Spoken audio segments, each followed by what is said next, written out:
Ok, pessoal, chegamos então aqui para mais uma aula. Legal.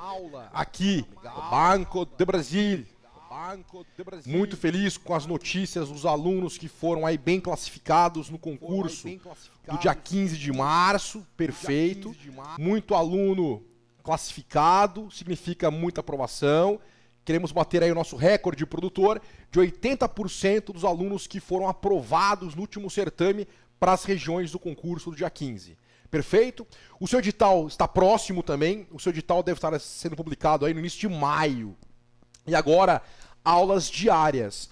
Todo dia os senhores terão encontros com o professor Kanda, depois com o professor Denis de Informática, Vanderlei de Português e também ele, Francelino Neto de Matemática, Mito. Legal? Pessoal, o tema de hoje será garantias do Sistema Financeiro Nacional. Um tema que não cai em prova, despenca. Ok? Sem perder tempo, produtor, joga a apostila, vamos lá. Bom, para falar de garantias do Sistema Financeiro Nacional, nós vamos falar primeiro de garantias pessoais ou fidejussórias. Esse nomezinho aqui é feio mesmo, fidejussórias. Isso é bom. Imagina quando aparecer, produtor, esse nome fidejussória na sua prova, o concurseiro não vai conseguir entender que porra é essa. Fidejussória, Kanda? O que é isso? Fidejussória. Aqui o senhor vai entender. Vai saber também, em 10 segundos, a diferença entre aval e fiança. Por exemplo, aval significa assinatura. Legal, ok? Aval igual assinatura. Aval igual assinatura. E geralmente, para a questão estar correta, o examinador coloca título de crédito. Título de crédito. Ou seja, não existe fiança, ok? Não existe fiança em título de crédito. Perfeito? Sempre que o examinador for falar sobre aval, ele vai colocar duas palavras-chave. Ou ele coloca assinatura ou coloca título de crédito. Caso ele coloque fiança numa questão relacionada a título de crédito, a questão estará errada. Então você grava que aval é assinatura, assinatura é aval. Aval também pode ser título de crédito. Título de crédito jamais será fiança. Mas, Kanda, por que título de crédito e assinatura não combinam com fiança? Gente, a palavra-chave principal de fiança é contrato. Nossa, então, toda vez que ele falar em contrato, Kanda, ele estará se referindo à fiança? Resposta sim. Ok? Resposta sim. Então, quando você vai alugar um apartamento, você precisa, na verdade, de um fiador, mano. Fiador. E não de um avalista. Ah, vim morar aqui no Rio de Janeiro, saí do interior do Paraná, fui morar no Rio de Janeiro. Para alugar um apartamento é necessário um avalista. Tá errado, porque aval na sua prova é assinatura em título de crédito. O que você precisa para garantir o seu contrato, a garantia dada num contrato de locação, por exemplo, é de um fiador. Perfeito? Então o aval é uma garantia dada mediante assinatura, a fiança é uma garantia dada em um contrato. Perfeito isso, gente? Ô Kanda, mas o que é outorga uxória? Calma, pressadinho ansioso com S. Outorga uxória é uma autorização do cônjuge ou companheiro, mas espera lá, vamos chegar lá. O candidato concorrente, aquele que vai querer sua vaga, ele já não sabe o que é fidejussória. Caso caia outorga uxória, então, ele entrega a prova e vai embora. O seu candidato oponente, concorrente, ele fala, quero ir embora, examinador. O examinador fala, mas não pode ir embora, não deu uma hora e meia, mas eu quero ir embora, eu vou fugir. O cara sai correndo pelo corredor e some. Chega no bar, dá uma água aí. O cara do bar fala, o que é isso, moço? O que o senhor tem? Porra, o negócio que tá me perseguindo aí, outorga uxória. O senhor sabe o que é isso? Não. E o que é fidejussória? Também não. Ah, sai correndo. Perfeito? Então, gravar outorga uxória, fide jussória, são palavras que os examinadores utilizam e a pobraiada não está acostumada. Legal? Continuando aqui. Doutores, vamos primeiro falar do aval e suas pegadinhas.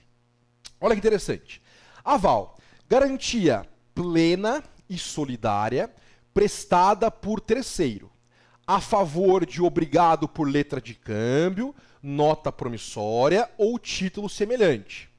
Caso o emitente, sacador ou aceitante não o possa liquidar. Então, peraí, Canda. No caderninho de resumos eu coloco o seguinte: garantia plena e solidária. Por que que é solidária, Canda? Porque alguém vai se solidarizar. Quem é o menininho que vai ser solidário ao principal? Um terceiro. No caso de aval, essa solidariedade será dada mediante assinatura. Caso o examinador coloque contrato, volta produtor, o senhor sabe que a questão estará errada. Não é lindo isso? Falou em contrato dentro de aval, fodeu. Tá errada a questão. Não tem como errar. Perfeito? Vamos em frente, produtor. Ok.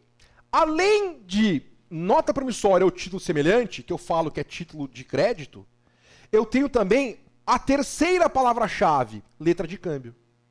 A terceira palavra-chave de aval, portanto, letra de câmbio.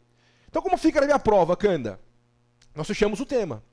Qualquer questão que o examinador pergunte sobre aval, basta você localizar aval, assinatura, título de crédito, letra de câmbio.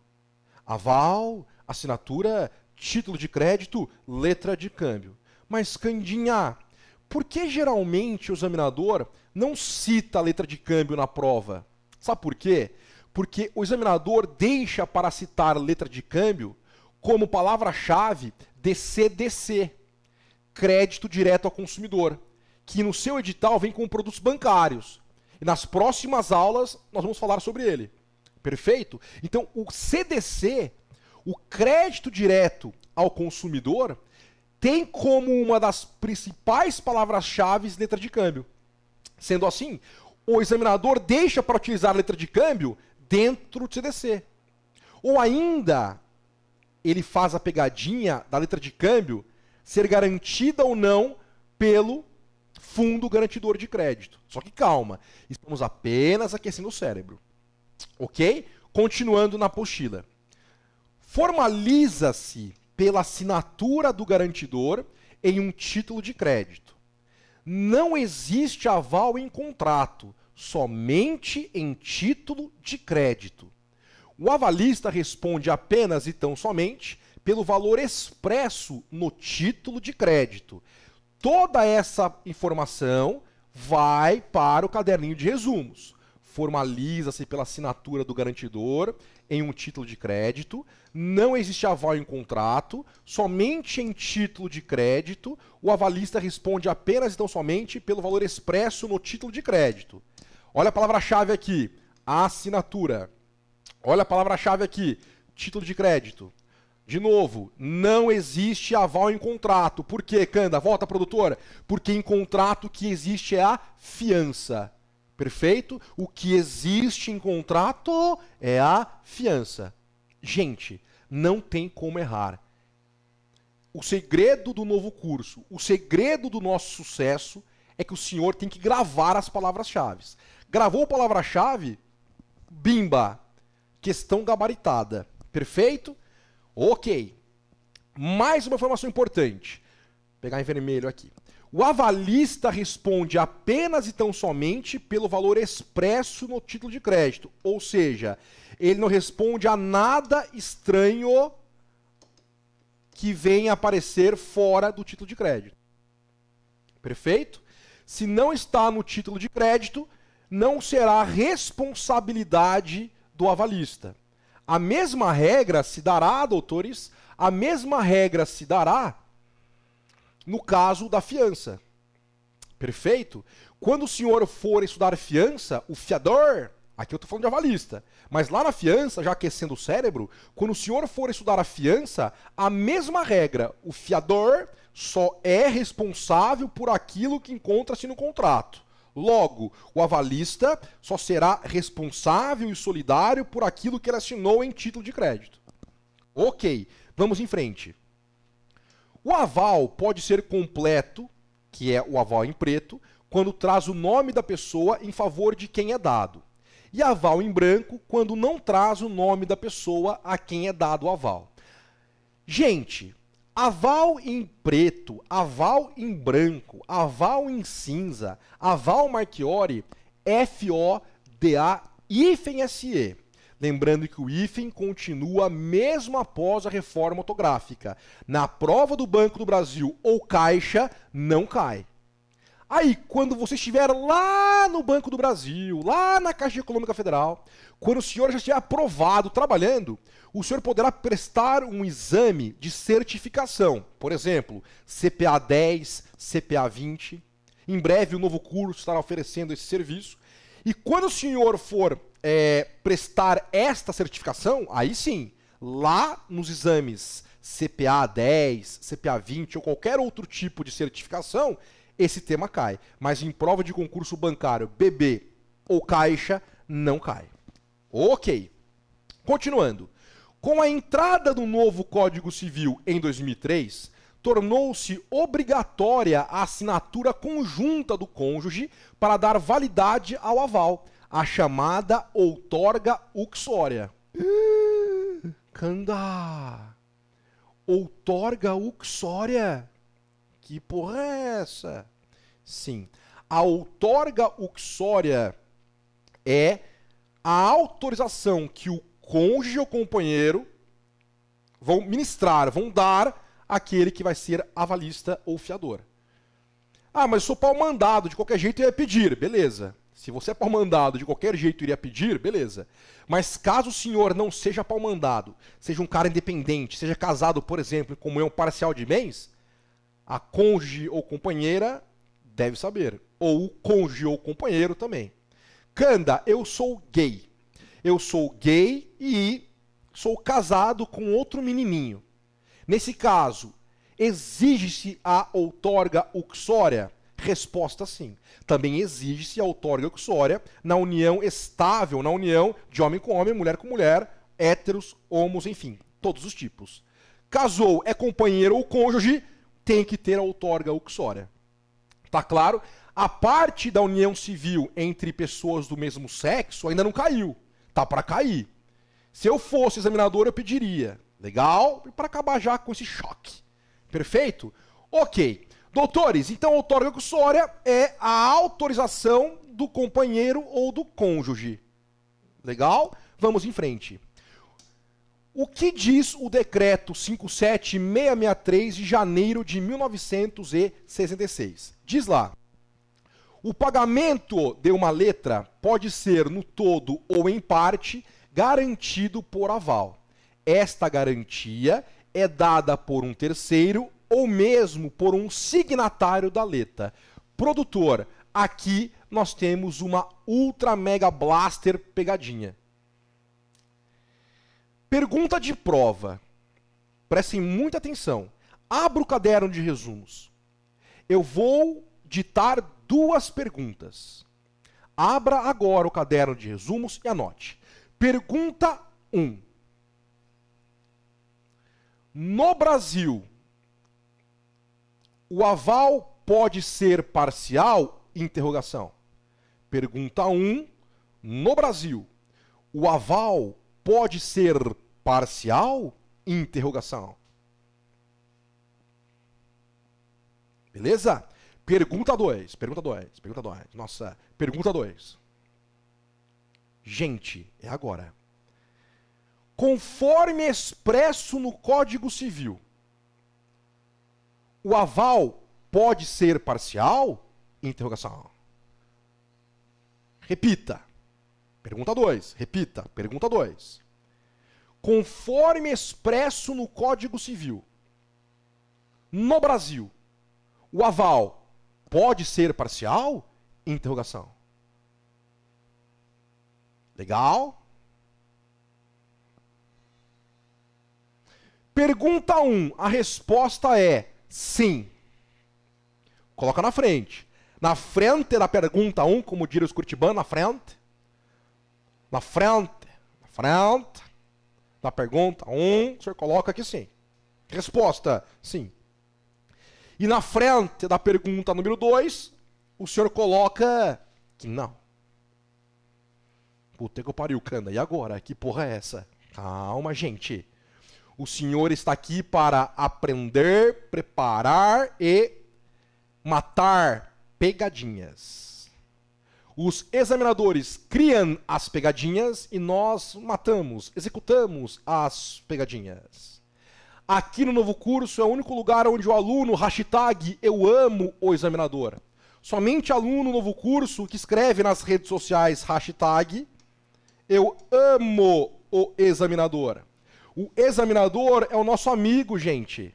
Não é o nosso inimigo.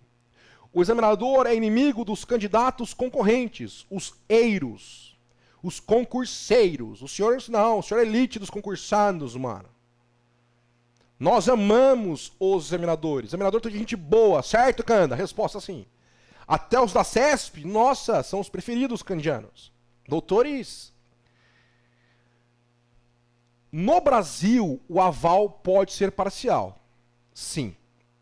Agora, conforme expresso no Código Civil, ou seja, está escrito no Código Civil que o aval não poderá ser parcial. E agora, há um conflito de leis.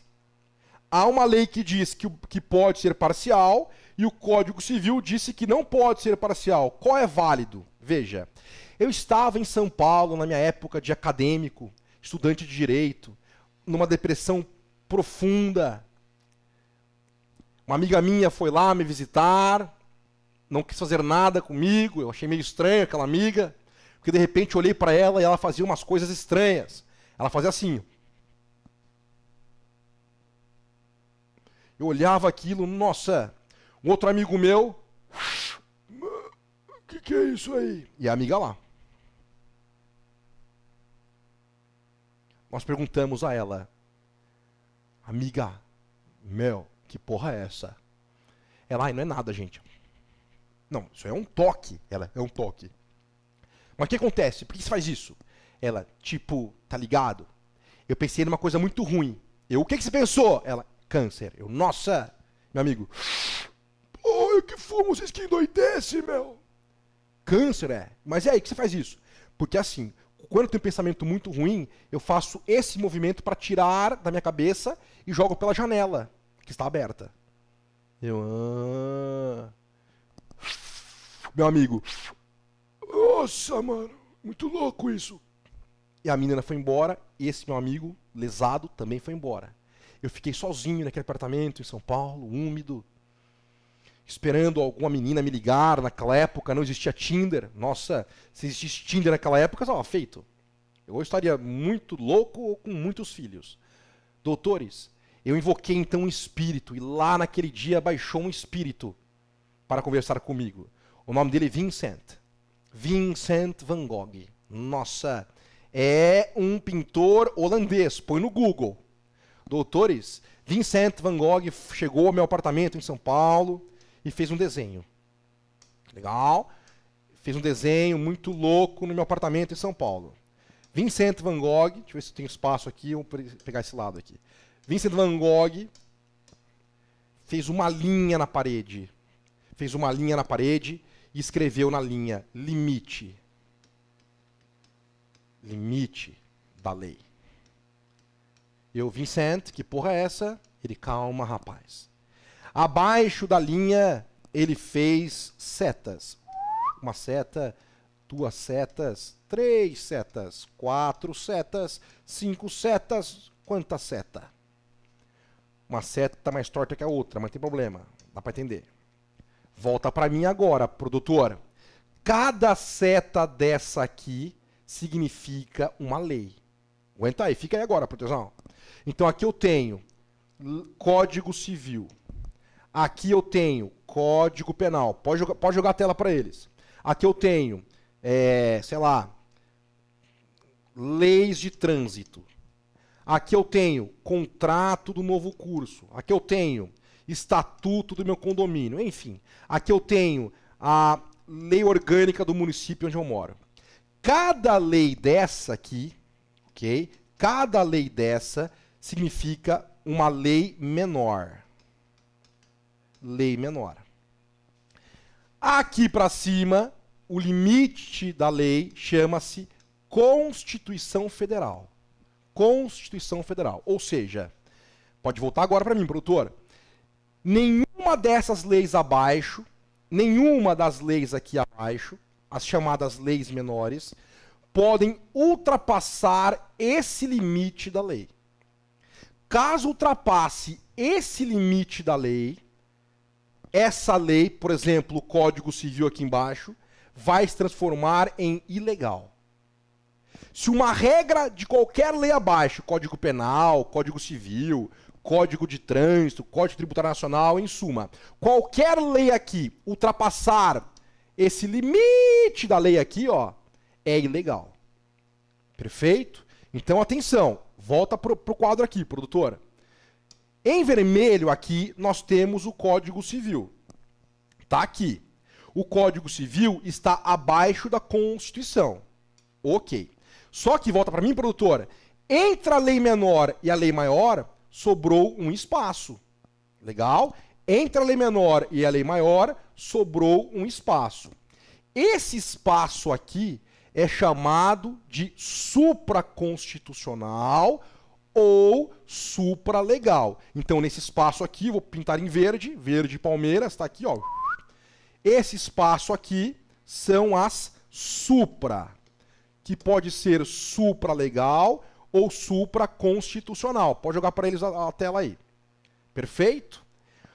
O Brasil, essas leis supras legais ou supraconstitucionais, são aquelas leis na qual o Brasil é signatário de tratados internacionais. Tratados relativos aos direitos humanos ou qualquer outro tipo de tratado. Então dá para notar que elas encontram-se aqui, ó, deixa eu pegar a caneta preta. Opa, peraí. Elas ficam entre a lei maior e a lei menor. Tá vendo? Deixa eu pegar a preta. Preta Corinthians agora. Elas estão aqui, ó, entre a lei maior e a lei menor. Volta para mim, produtor. O Brasil é signatário. O Brasil é signatário de um desses tratados. Perfeito? Quando o Brasil se transforma em signatário de um tratado internacional, esse tratado ingressará na lei brasileira, ingressará na legislação brasileira, ingressará no ordenamento jurídico brasileiro como supralegal ou supraconstitucional. Ou seja, essa lei sobre o aval tem um nome. O nome dela é Lei Uniforme de Genebra. Como o Brasil é signatário da Lei Uniforme de Genebra, valem as regras descritas naquela Lei Uniforme de Genebra. E a Lei Uniforme de Genebra informa, descreve que o aval pode ser parcial. Ok? Então, como a Lei de Genebra está acima do Código Civil, perfeito, vale o que está acima. Então, vale o que está na Lei Uniforme de Genebra. Portanto, uma pergunta genérica, como por exemplo, é correto afirmar que no Brasil é válido o aval parcial? Está correto. Agora, se ele pergunta, pegadinha, macete de prova agora, se ele fala, está escrito no Código Civil que o aval não pode ser parcial, certo ou errado? Certo. Por quê? Está escrito no Código Civil. Mas se aplica isso que está escrito? Não. Por quê? Se aplica aquilo que encontra-se no Tratado de Genebra, na Lei Uniforme de Genebra, da qual o Brasil é signatário. Perfeito, produtor João? É assim que funciona. Perfeito? Não tem como errar. Errou, se mata. Vamos em frente lá. Ok. Legal, legal, legal. Então, mais uma vez, artigo 30, o pagamento de uma letra pode ser no todo ou em parte garantido por aval. Quem disse isso, Canda? A Lei Uniforme de Genebra. E o Código Civil? Não, por Código Civil não pode. Mas o que vale no Brasil? Nessa questão, vale para o Brasil o Tratado de Genebra. Ok, ok, ok. Artigo 31. Pode voltar na apostila, produtor. O aval é escrito na própria letra ou numa folha anexa, ou seja, a assinatura. A garantia do aval é dada mediante assinatura. Exprime-se pelas palavras bom para aval ou por qualquer fórmula equivalente. É assinado pelo dador do aval. Vamos lá, vamos lá, vamos lá. O aval considera-se como resultante da simples assinatura do dador aposta na face anterior da letra. Não cai, pode ir embora. Salvo se trata das assinaturas do sacado ou do sacador. Pode ir embora. O aval deve indicar a pessoa por quem se dá. Na falta de indicação, entender-se-á pelo sacador. Nota-se aqui sobre a letra de câmbio. Também pode ir embora. Artigo 32. O dador de aval é responsável da mesma maneira que a pessoa por ele afiançada. Grifem em azul novo curso, transporta para o caderno de resumos. Perfeito, produtor? Pode voltar. Então notem, o produtor é meu avalista. Eu peguei um título de crédito e o produtor resolve ser meu avalista. Se o produtor é casado, por exemplo, a necessidade do quê? Da outorga uxória. Ele teve lá a outorga uxória e transformou-se em meu avalista. Eu não cumpri com minhas obrigações.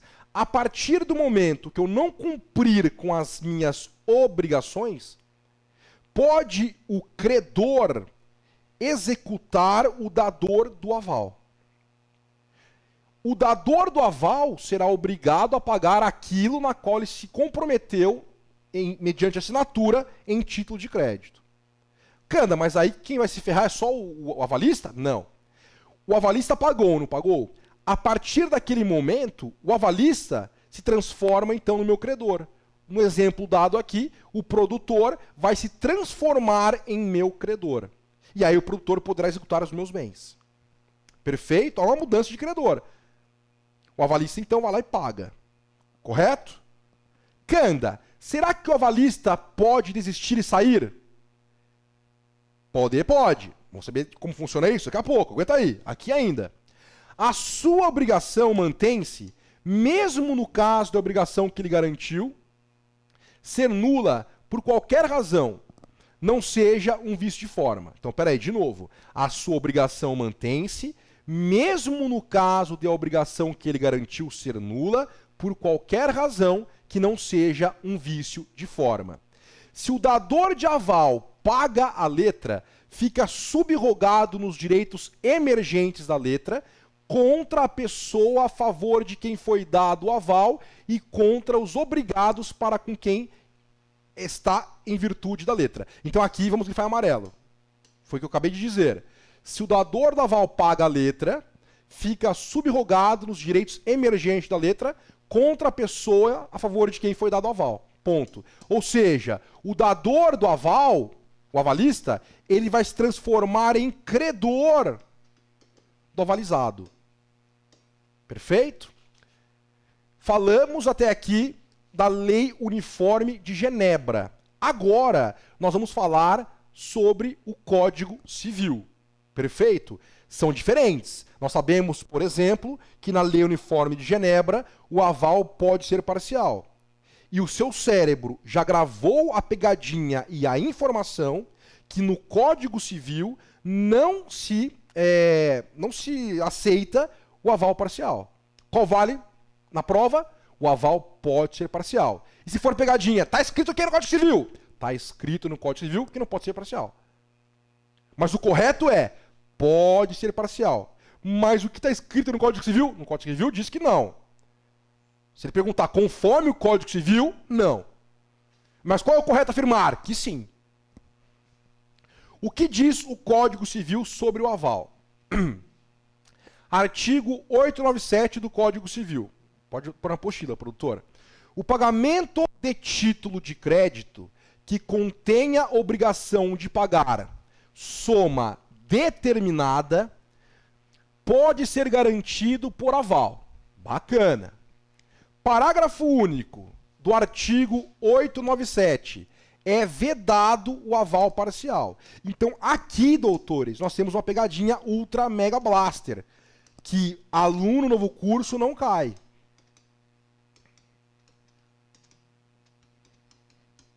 Veja, se ele perguntar conforme o Código Civil, produtor, ele está utilizando de uma pegadinha. Se ele perguntar conforme o Código Civil, ele não quer saber qual é o certo e qual é o errado. Ele quer saber o que está escrito no Código Civil. Só isso.